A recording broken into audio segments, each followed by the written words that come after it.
Това е коментарът. Аз съм Калин Иванов. Честита Коледа! 15 на 100 000 души. Това е средния брой на дипломираните лекари в Европейския съюз през 2022 година. Това е по-ниско от средното за България, където на 100 000 души се падат средно между 29,49 на 100. Поне що се касае до броят на дипломираните специалисти. През 2022 в същото време обаче медицинската система у нас изпитва сериозен дефицит на кадри. Причината – младите лекари предпочитат да практикуват в чужбина заради по-високите заплати и повечето възможности за реализация. В следващите минути ще ви покажем различния пример. Защо 7 млади специалисти решиха да станат част от екипа на Видинската болница, там където държавата рядко се сеща, че живеят хора.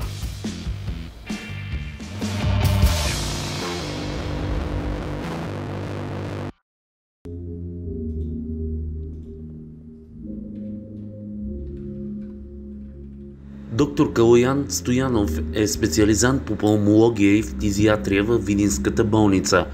Той е един от младите специалисти и решили да обърнат черната статистика за липсата на медицински кадри.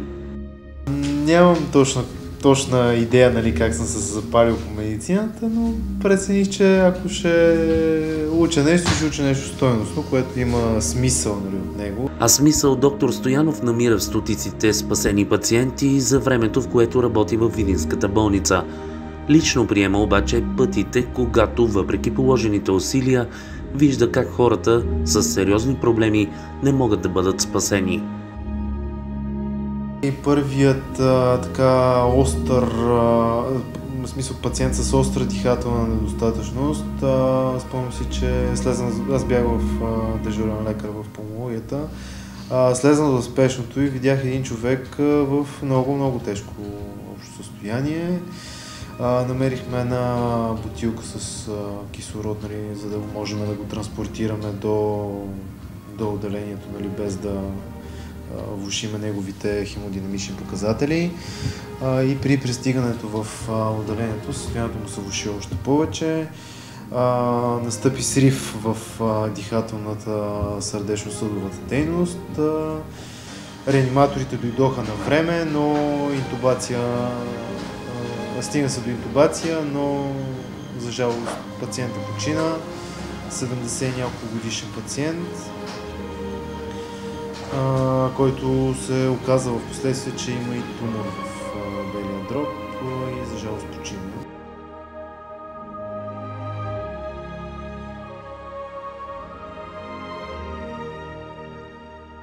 Доктор Таня Тодорова завършва в Румъния и решава да се върне в родния Видин.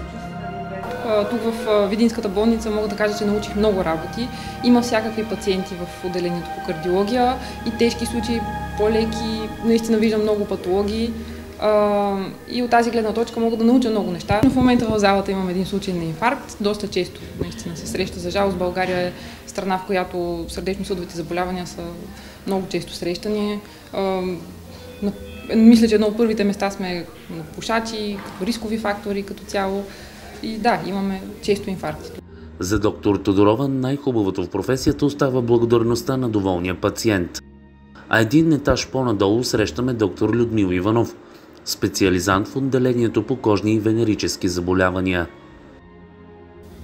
Бях в МВР болница, но когато видях, че болницата във Видин има акредитация, реших да се прехвърля. Какво ви накара да дойдете? Това, че може да съм полезен. Аз смятам, че човек, когато иска да се развива, когато е постоянен и следва определени принципи, тогава винаги ще има успех където и да е.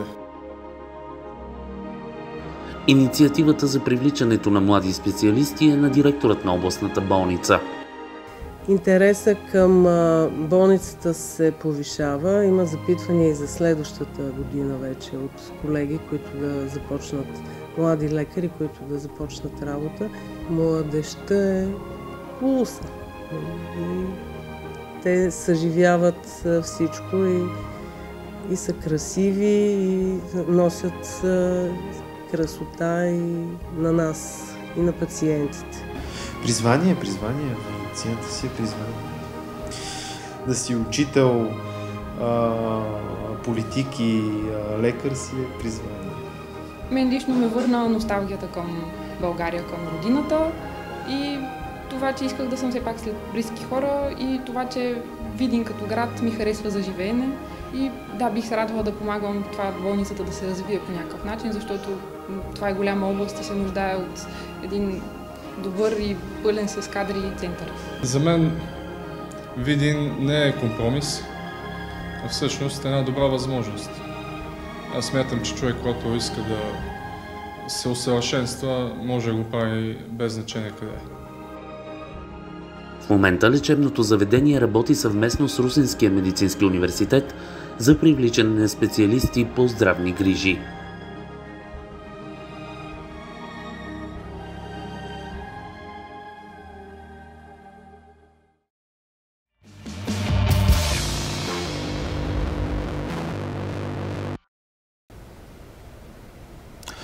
Коментарът продължава и след рекламите. Останете с нас.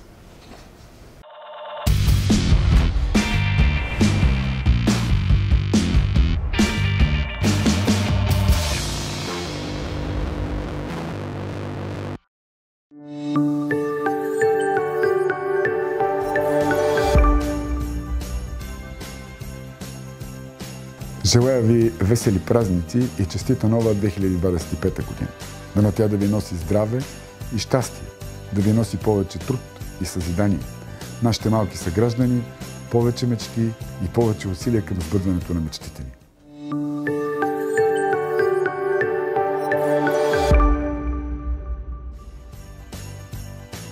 Скъпи съграждани, в края на 2024 година и в навечерието на 2025 искам да пожелая на всички вас да бъдете здрави, вярващи и единни. Защото когато сме заедно, няма сила, която да ни събори. Аз вярвам, че Враца ще бъде такава, каквато я направи ние. Бъдете здрави, обичайте се и вярвайте, че Враца може да продължи да се развива.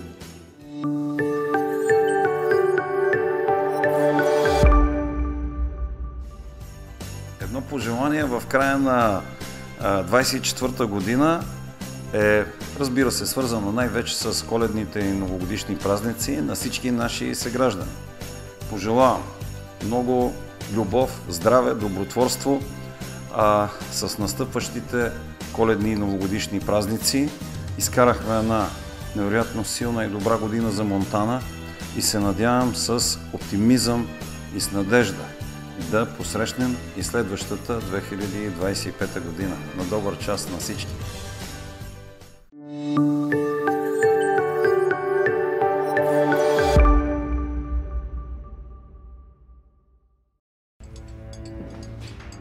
Наричат го хрътката. Притежава свръхчувствително обоняние и за него няма тайни и неразкриваеми престъпления.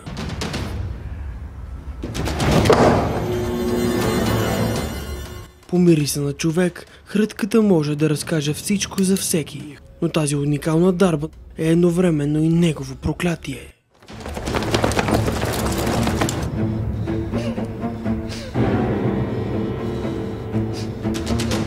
Гледайте хрътката всяка събота и неделя, само по RMTV.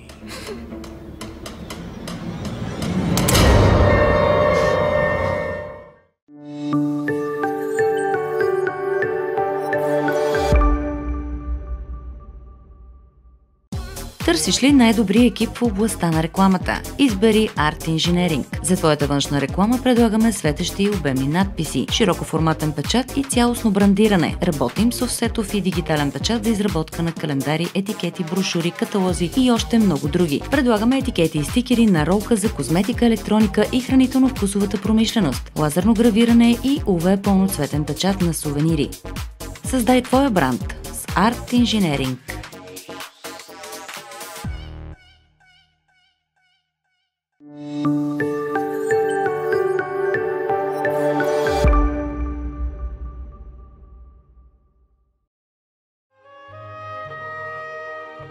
Катерина Върбицка е красива, умна и образована девойка и макар че е без родители, благодарение на кръстницата си е възпитана като госпожица от благородно потекло. Говори чужди езици, свири на пиано, рисува, но не разбира, че тези умения няма да облегчат житейската й участ. Катерина е крепостна на един от най-богатите помещници в губернията, а животът ти е разположен между два несъвместими свята – на крепостните и на дворяните. И в нито един от двата свята за нея няма място. Знаеш ли, какво най-много ни липсва на фронта?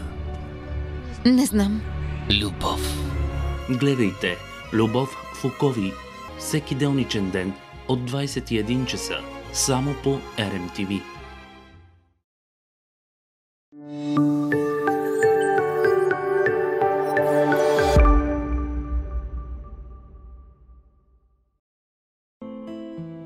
Бюрото на легендарните е отговорно за обучението и работата с дълбоко законспирирани агенти на дългосрочни мисии в райони с трайни интереси на Франция, в Северна Африка и Близкия изток. Живеейки под фалшива самоличност от години, мисията на тези агенти е да идентифицират и вербуват надежни местни разузнавателни източници. Какво ще се случи? Разберете в сериала Отдел фалшива самоличност всяка събота и неделя от 21 часа. Само по RMTV.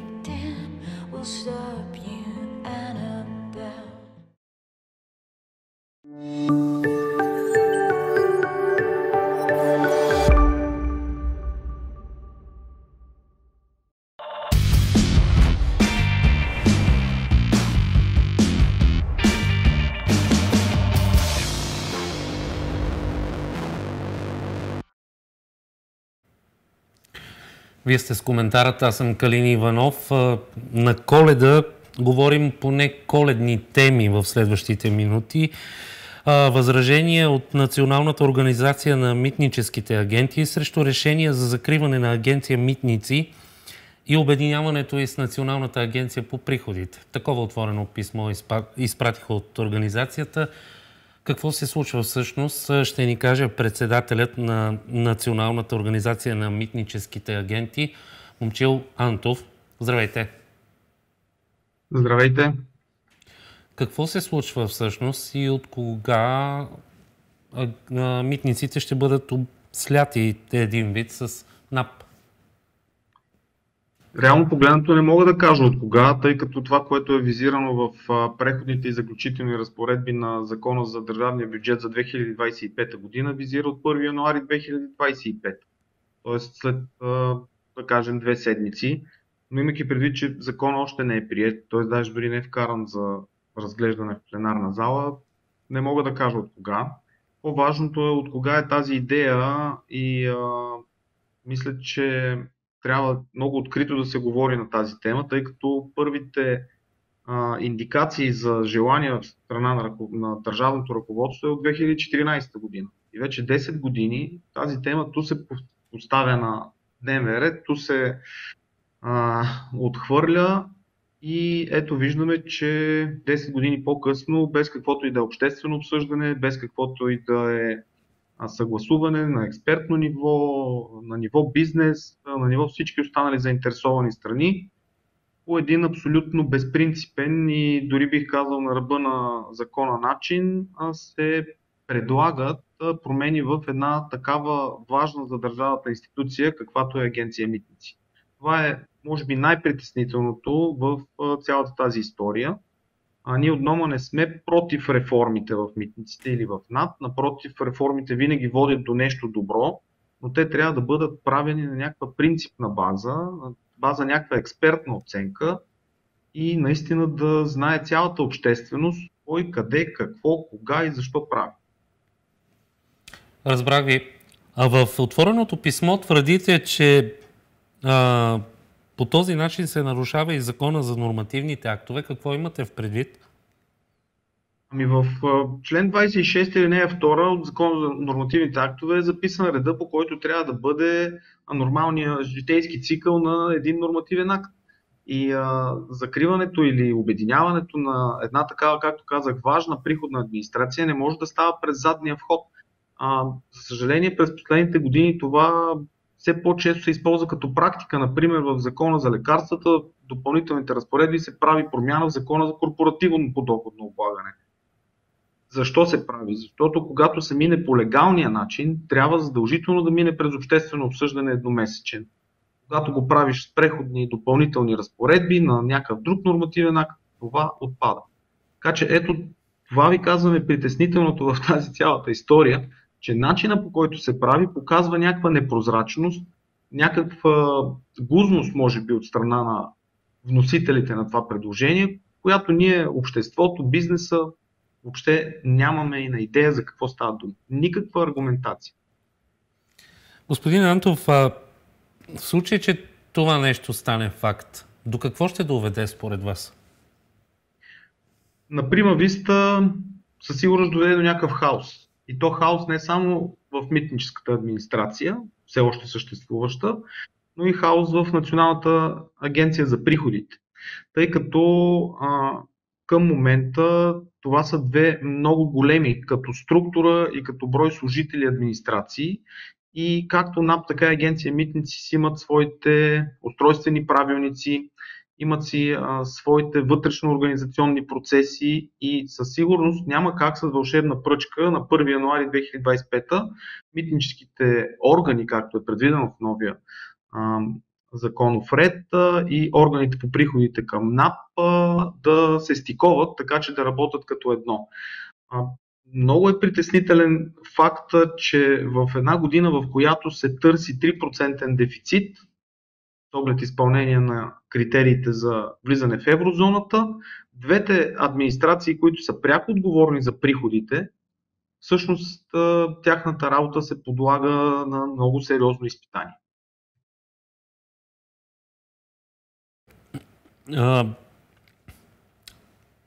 Имате ли отговор в крайна сметка след това писмо, което виждам, че сте го отправили до министър-председателя, до председателя на Народното събрание, до парламентарните комисии по бюджет и финанси и така нататък?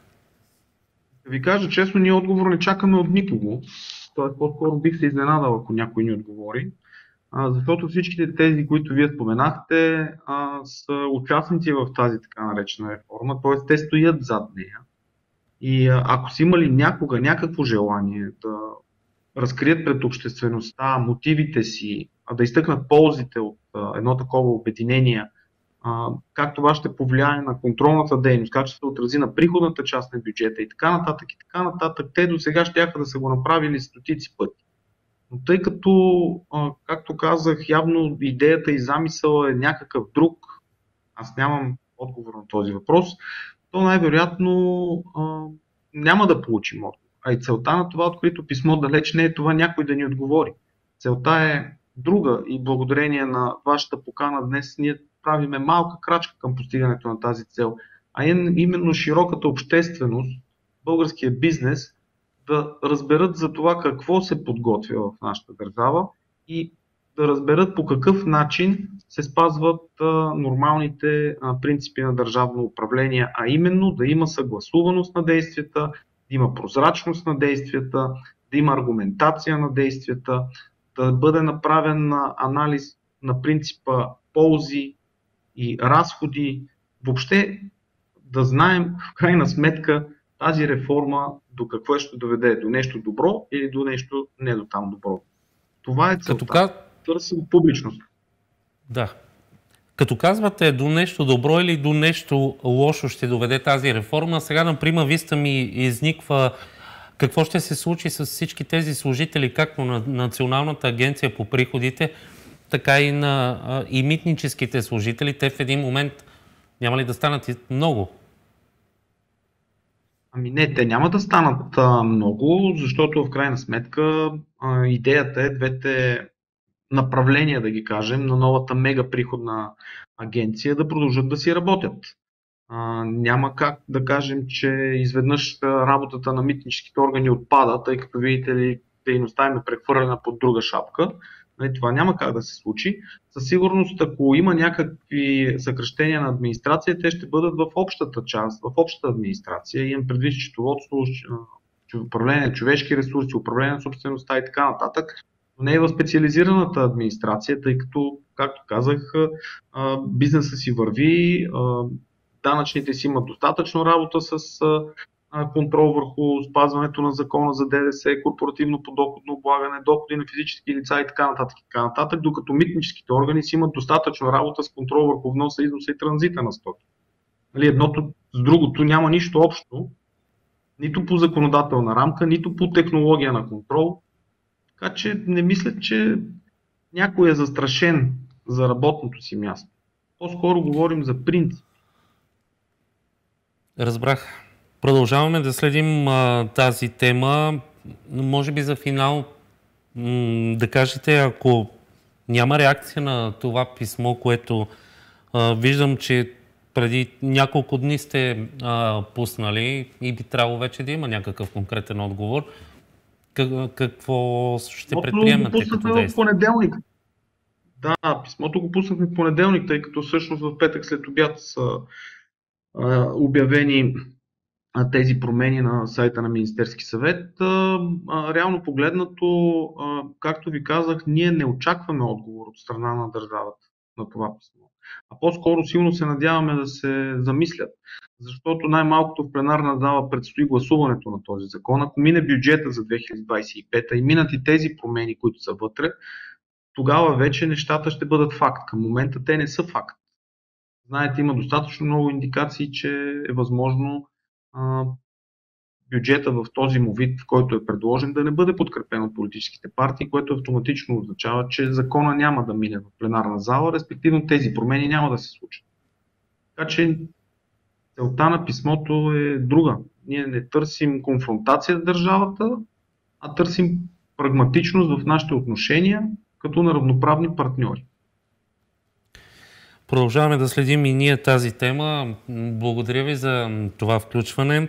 Доцент доктор Момчил Антов, председател на Националната организация на митническите служители, за коментарът по RMTV. Благодаря ви още веднъж и весели празници. Ние се връщаме след рекламите.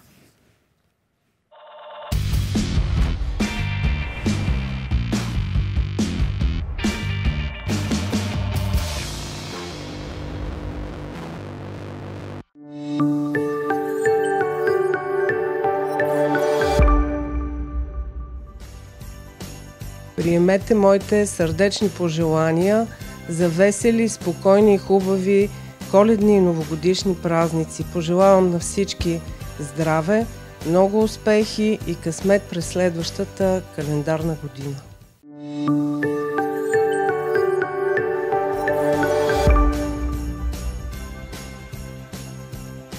Желая ви весели празници и честита нова 2025 година. Дано тя да ви носи здраве и щастие, да ви носи повече труд и съзидание. Нашите малки съграждани, повече мечти и повече усилия към сбъдването на мечтите ни.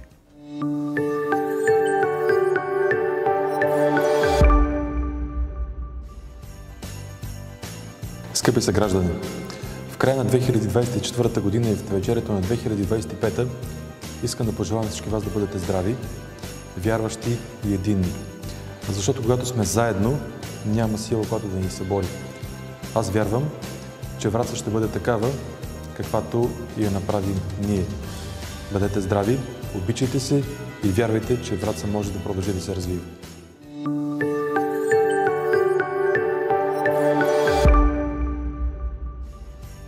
Едно пожелание в края на 2024 година е, разбира се, свързано най-вече с коледните и новогодишни празници на всички наши съграждани. Пожелавам много любов, здраве, добротворство с настъпващите коледни и новогодишни празници. Изкарахме една невероятно силна и добра година за Монтана и се надявам с оптимизъм и с надежда да посрещнем и следващата 2025 година. На добър час на всички!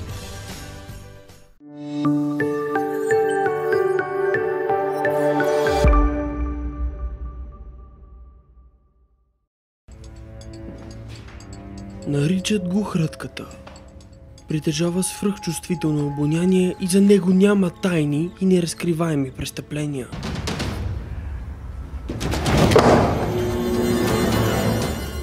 По мириса на човек, хрътката може да разкаже всичко за всеки, но тази уникална дарба е едновременно и негово проклятие.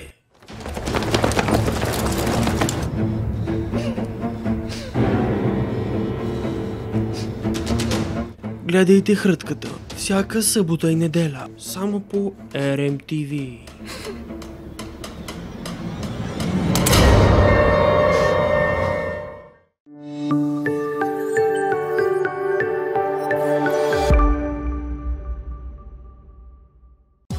Търсиш ли най-добрия екип в областта на рекламата? Избери Art Engineering. За твоята външна реклама предлагаме светещи и обемни надписи, широкоформатен печат и цялостно брандиране. Работим с офсетов и дигитален печат за изработка на календари, етикети, брошури, каталози и още много други. Предлагаме етикети и стикери на ролка за козметика, електроника и хранително-вкусовата промишленост, лазерно гравиране и UV пълноцветен печат на сувенири. Създай твоя бранд с Art Engineering.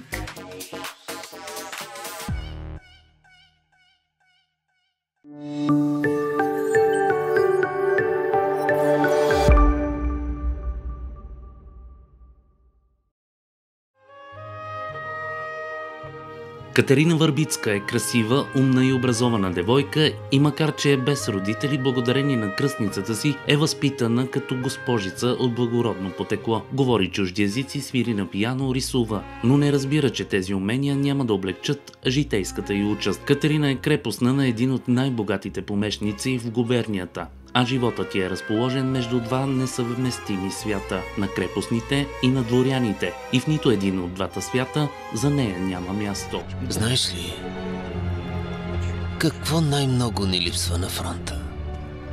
Не знам. Любов. Гледайте Любов в окови всеки делничен ден от 21 часа само по RMTV.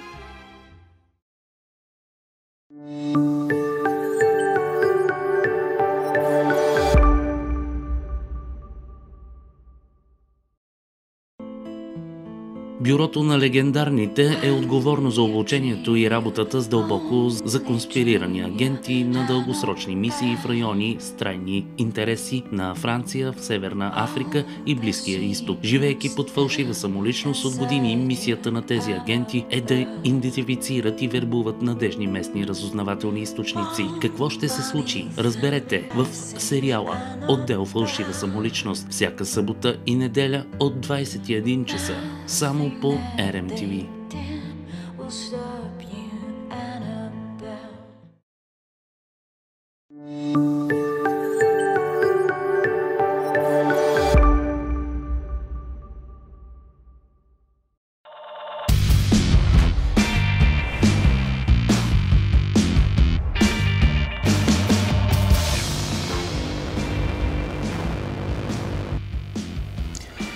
Остават броени дни от тази 2024 година. Дали ще я запомним с добро или ще се радваме, че остава в миналото, всеки сам си преценя. Да си пожелаем новата 2025 да бъде пълна с приключения, радост и моменти, които да останат завинаги в сърцата ни. Весели празници!